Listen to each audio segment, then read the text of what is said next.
Welcome to our channel. Today we how to backup EV speedometer calibration notes for DIY OBD tuning. Quick tutorial step by step clearly. To backup your EV speedometer calibration notes for DIY OBD tuning, start by gathering your original calibration data. Ensure your vehicle is parked safely in a well-lit area. Open your OBD tuning software on your computer or mobile device. Connect your OBD2 adapter to the vehicle's OBD port.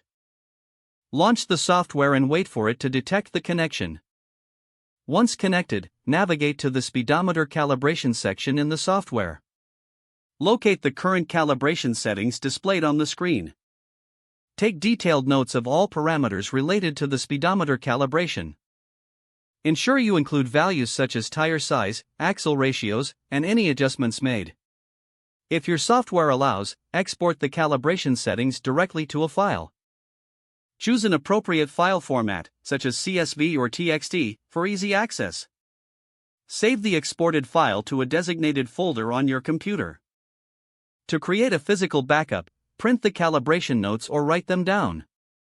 Label the backup clearly with the date and vehicle details.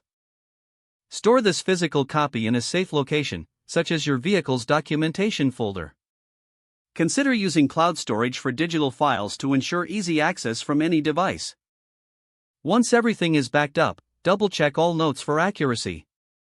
Finally, safely disconnect your OBD2 adapter from the vehicle.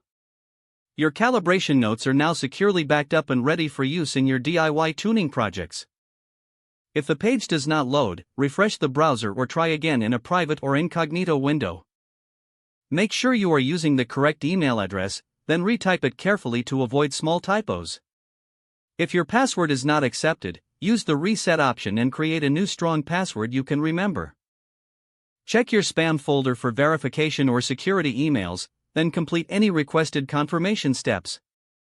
Enable two-factor authentication if available to improve account security and reduce unauthorized access risk. After signing in, review your profile details so your contact information and settings are accurate and current. If you see an error message, note it down and try again after restarting your device and internet connection. Log out when you finish, especially on shared devices, to keep your account and payment information secure. If the page does not load, refresh the browser or try again in a private or incognito window. Don't forget to like this video and subscribe to our channel for more step-by-step tech guides.